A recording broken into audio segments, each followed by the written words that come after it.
مقابلہ بھی نہیں کر سکتے تھے، اور اندرونی طور پہ بھی ان کی جو ملک کی حالت تھی وہ ابتر تھی، بہت بری حالت تھی، اندرونی بیرونی خلفشاریوں کا مکمل طور پہ یہ شکار تھا۔ اس میں جرت اور ہمت نہیں تھی کہ یہ فارس جو اس وقت کا دنیا کا سپر پاور ایران تھا، یہ اس کا مقابلہ کر سکتے، ان کی جرت نہیں تھی۔ تو اللہ تعالیٰ نے حکم دیا، اپنے قرآن پاک میں ارشاد فرمایا کہ غلبت الروم فی ادنی الارض وهم من بعد غلبهم سیغلبون، کہ ان قریب یہ وقت آنے والا ہے کہ روم غالب ہو جائے گا۔ تو کوئی دنیا میں ماننے کے لیے تیار نہیں تھا کہ کیسے غالب آئے گا، وہ دنیا کا سپر پاور، اور یہ جو ہے وہ اپنے گھر میں اس کو لالے پڑے ہوئے ہیں کھانے کے بھی، تو یہ کیسے اس کا مقابلہ کرے گا۔ بہرحال اللہ نے پھر وہ دن لایا، وہ دیکھا، پیارے نبی صلی اللہ علیہ وسلم نے بھی فرما دیا تھا، اور پھر صحابہ کرام نے اس کا اعلان بھی کر دیا تھا، لیکن لوگ اس کو ماننے کے لیے تیار نہیں تھے۔ جو قرآن پاک نے یہ خبر دی تھی، اس وقت ایرانی رومیوں پر پوری طرح چھائے ہوئے تھے، اور رومی سلطنت زندگی اور موت کی کشمکش میں مبتلا تھی، ان کی اپنی حالت بہت خراب تھی۔ اللہ نے پھر وہ دن دکھایا۔ اچھا، اب پھر ہوتا کیا تھا کہ ایرانی اصل میں مشرک تھے، آتش پرست تھے، آگ کے پجاری تھے، اور جو یہ رومی تھے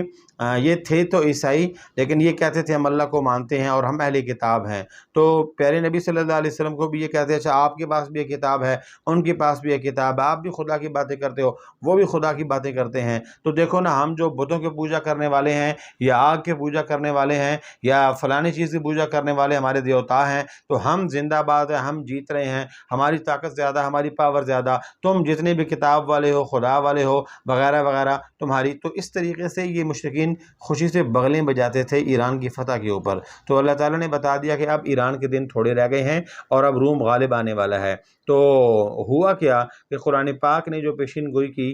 9 سال کے اندر فی ادنی الارض وهم من بعد غلبهم سیغلبون، 9 سال کے اندر رومی ایرانیوں پر غالب آئے، اور ایسے غالب آئے کہ رومیوں نے ایران کے اندر جا کے اپنے جھنڈے گاڑ دیے اور ایران کو ناکوں چنے چبوائے۔ تو اس طریقے سے ٹھیک 9 سال کے بعد قرآن پاک کی یہ عظیم شان پیشین گوئی پوری ہوئی۔ رومیوں نے ایران کے جاہ و جلال کو اپنے پیروں تلے رون دیا، اور سلطنت ایران کے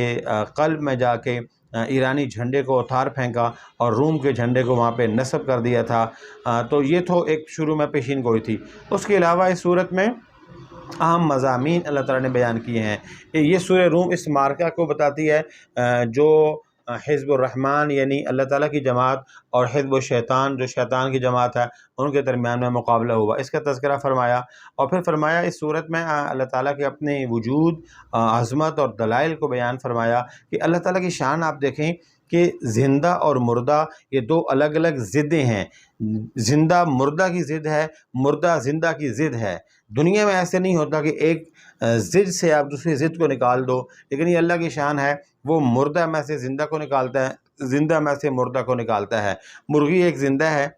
وہ جو انڈا دیتی ہے وہ انڈا مردہ ہوتا ہے، مرا ہوا ہوتا ہے، جاندار نہیں ہوتا، لیکن اسی بے جان انڈے سے اللہ تعالیٰ پھر جاندار چوزے کو اور مرغی کو نکال دیتا ہے۔ یخرج الحی من المیت ویخرج المیت من الحی، وہ زندہ میں سے مردہ کو نکالتا ہے اور مردے میں سے زندہ کو نکالتا ہے۔ یہ اللہ تعالیٰ کی اپنی شان ہے۔ پھر اس نے انسان کو بے جان مٹی سے پیدا کیا، اور ایسا پیدا کیا کہ انسان اس سے وہ حضرت آدم علیہ السلام کو جس مٹی سے پیدا کیا تھا کہ وہ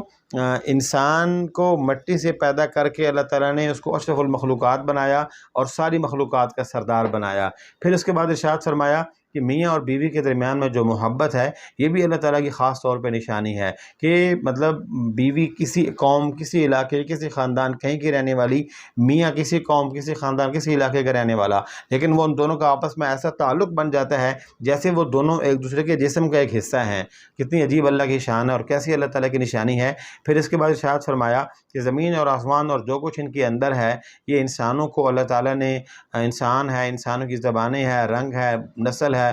قوم ہے، شکل ہے، عقل ہے، بے شمار قسم کی پھر آگے اللہ تعالیٰ نے جو چیزیں پیدا فرمائی ہیں، تو ارشاد فرمایا زمینوں کو بھی ہم نے بنایا، آسمانوں کو بھی ہم نے بنایا، اور زمین آسمان کے اندر طرح طرح کے رنگ و بو کی محفل، یہ بھی ساری ہم نے آپ کو دی ہے۔ اور پھر اس کے بعد ارشاد فرمایا رات اور دن یہ دو اللہ تعالیٰ کی نشانیاں ہیں کہ دن کام کے لیے اللہ نے بنایا، اور رات کو اللہ تعالیٰ نے سکون کے لیے بنایا ہے۔ جتنا انسان تھکا ہوا ہو وہ رات کو جب آتا ہے سکون سے لیٹتا ہے، صبح تک اللہ تعالیٰ اس کی ساری تھکاوٹ کو دور کر دیتا ہے اور دوبارہ فریش تازہ دم ہو جاتا ہے۔ اس کے بعد یہ صورت بتاتی ہے کہ اللہ تعالیٰ کا ہر زمانے میں اللہ کا دستور رہا ہے کہ وہ حق کو باطل پر غالب کرتا ہے۔ یہ اللہ تعالیٰ کی سنت ہے کہ حق کو اللہ تعالیٰ اٹھاتا ہے اور اس کو پھر باطل کے اوپر اللہ تعالیٰ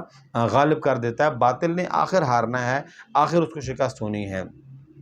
اگلی مبارک صورت سورہ لقمان ہے، مکی صورت ہے، 34 اس میں آیات ہیں، 4 اس میں رکوع ہیں۔ اس صورت کی ابتدا نبی کریم صلی اللہ علیہ وسلم کا وہ جو مستقل ایک معجزہ، یہاں پہ بھی تلک آیات الکتاب المبین، ارشاد فرمایا کہ اللہ تعالیٰ کی مقدس کتاب ہے اور وہ بڑی کتاب ہے، عظمتوں سے بھری ہوئی ہے۔ تو کتاب کی شان کو بیان کیا، قرآن کی شان کو بیان کیا، اس کے بعد اللہ تعالیٰ نے اپنی قدرت اور وحدانیت کے دلائل فرمائے، اور اس کے بعد مشہور واقعات، چونکہ حضرت لقمان علیہ السلام کا قصہ اس میں ذکر ہے۔ تو حضرت لقمان علیہ السلام نبی تو نہیں تھے، لیکن اللہ تعالیٰ نے انہیں حکمت سے اور دانائی سے ایسا نوازا ہوا تھا کہ ان کے اقوال، ان کی نصیحتیں اور ان کی عبرت کی باتیں وہ دنیا کے لیے مشعل راہ تھیں۔ انہوں نے اپنے بیٹے کو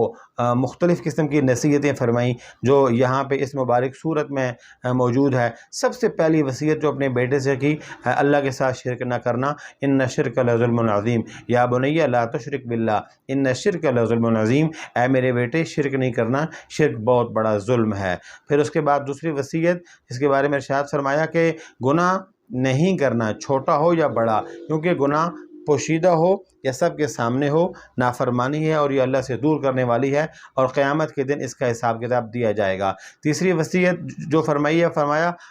نماز کو قائم کرو، اے میرے بیٹے اقم الصلاۃ وامر بالمعروف ونہی عن المنکر واصبر علی ما اصابک، یہ ساری چیزیں اکٹھی ہیں۔ یا بنی اقم الصلاۃ، اے میرے بیٹے نماز کو قائم کر، وامر بالمعروف نیکی کا حکم کر، واصبر علی ما اصابک جو تکلیف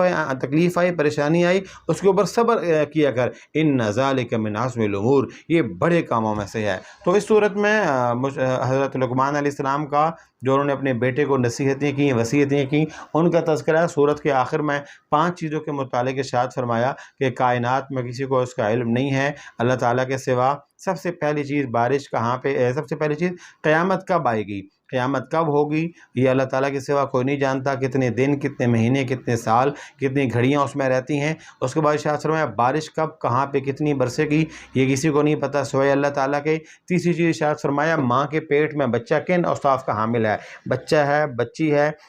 مرد ہے، عورت ہے، صحت مند ہے، بیمار ہے، وہ اس کے متعلق سب کچھ اللہ تعالیٰ کے سوا کوئی نہیں جانتا۔ اور پھر اس کے بعد ارشاد فرمایا کہ انسان کل کیا کرے گا، وما تدری نفس ماذا تکسب غدا، کسی کو نہیں پتا کہ وہ کل کیا کرے گا، وما تدری نفس بأی ارض تموت، کسی کو نہیں پتا کہ وہ انسان مرے گا کہاں پہ، گاؤں میں، شہر میں، اسپتال میں، روڈ کے اوپر، کہاں پہ مرے گا، کس بستی شہر میں، کس کونے کنارے پہ، کسی کو نہیں پتا۔ تو یہ 5 چیزیں تھیں جو اللہ تعالیٰ نے فرمایا کہ یہ 5 چیزیں ہیں جو اللہ تعالیٰ کے سوا کسی کو اس کا علم نہیں ہے جب تک اللہ تعالیٰ اس کا علم دے نہ دے۔ اگلی مبارک صورت سورہ سجدہ ہے، مکی ہے، اس میں 30 آیات ہیں اور اس میں 3 رکوع ہیں۔ اس صورت میں بھی جو عام مضامین بیان ہوئے ہیں، صورت کی ابتدا میں پھر وہی قرآن پاک کی حقانیت کا، قرآن پاک کی سچائی کا اور اس کی حقانیت کا تذکرہ ہے، اس کے اعجاز کا بیان ہے، اس کے معجزہ ہونے کی طرف جو ہے وہ رہنمائی کی گئی ہے۔ یہ صورت بھی اللہ تعالیٰ کی وحدانیت، چونکہ مکی صورت ہے، وحدانیت کو اور قدرت کو بیان کرتی ہے۔ اور اس کے بعد پھر اس میں اللہ تعالیٰ نے مزید صورت کے اختتام میں حضرت موسیٰ علیہ السلام کا ذکر فرمایا۔ اس میں خاص طور پہ ایک بات یہ عرض کر دوں کہ ارشاد فرمایا مبارک آیت میں ہے کہ اللہ تعالیٰ نے اپنے جو ہے وہ نیک لوگوں کے لیے ایسی چیزیں چھپا کے رکھی ہوئی ہیں کہ وہ ان کی آنکھوں کے لیے ٹھنڈک کا سامان ہے۔ اور وہ کون لوگ ہیں کہ وہ دنیا میں اللہ کے سامنے جھکے رہتے ہیں، وہ راتوں کو اپنے بستر سے ان کے پہلو دور رہتے ہیں اور وہ اللہ کے عذاب سے ڈرتے ہیں، رحمت کی امید رکھتے ہیں۔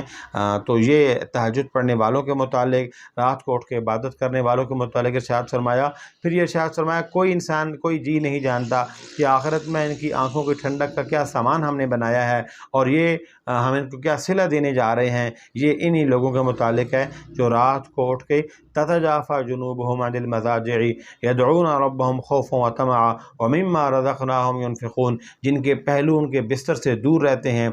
بستر پہ نہیں بلکہ مصلی پہ بیٹھے ہوتے ہیں، اور یدعون ربهم خوفا وطمعا، وہ پکارتے ہیں اپنے رب کو کبھی خوف میں اور کبھی شوق میں، ومما رزقناهم ينفقون، اور جو ہم نے ان کو رزق دیا ہے اس میں سے وہ اللہ کے نام کے اوپر خرچ کرتے ہیں۔ سورت کے اختتام میں موسیٰ علیہ السلام کو تورات دیے جانے کا ذکر ہے، اور اس بات کی تنبیہ ہے کہ حضرت محمد صلی اللہ علیہ وسلم اور حضرت موسیٰ علیہ السلام کی رسالت میں بہت ساری مشابہت پائی جاتی ہے۔ اگلی مبارک سورت سورہ احزاب، احزاب حزب کی جمع جس کا معنی لشکر، مدنی صورت ہے، 73 اس میں آیات ہیں، 9 اس میں رکوع ہیں۔ 3 موضوعات کے متعلق اس صورت میں بحث کی گئی ہے: اجتماعی آداب، تشریعی احکام، اور بعض غزوے، مثلا غزوہ احزاب کا تذکرہ، غزوہ بنو قریظہ کا تذکرہ اس میں ہے۔ ان دونوں غزوات میں منافقین کی حالات کے اوپر اور ان کے کردار کی نشاندہی کی گئی ہے۔ اور پھر اس مبارک صورت میں سب سے آخر میں چونکہ مدنی صورت ہے تو مدنی صورت میں خاص طور پہ احکام شرع بیان ہوتے ہیں کہ پہلے ہوتا یہ تھا کہ کوئی کسی کو منہ بولا بیٹا کہہ دیتا تھا تو وہی پھر اس کا اصلی بیٹے کی طرح اس کو سمجھتے تھے، وہ اس کا وارث بن جاتا، اس کا مالک بن جاتا۔ تو پھر یہ ارشاد فرمایا کہ نہیں، یہ جو متبنع ہے، منہ بولا بیٹا ہے، یہ کوئی اس کی وہ والی حیثیت اور وہ والی اس کی اوقات نہیں ہے جیسے ایک حقیقی بیٹے کی ہوتی ہے۔ نہ یہ اس خاتون کا بیٹا بن سکتا ہے جو اس شخص کی بیوی ہے، اور اگر یہ بڑا ہوگا تو اس سے اس کا پردہ بھی ہوگا، اس کے لیے غیر محرم کا درجہ ہے۔ ایسے ہی جو ہے وہ اس شخص کا وہ وارث نہیں بن سکتا۔ تو یہ اسی طریقے سے اس چیز کو اس میں بیان کیا ہے۔ اور اس کے بعد زمانے جاہلیت کی اور بہت ساری چیزیں، ان کا خیال یہ تھا کہ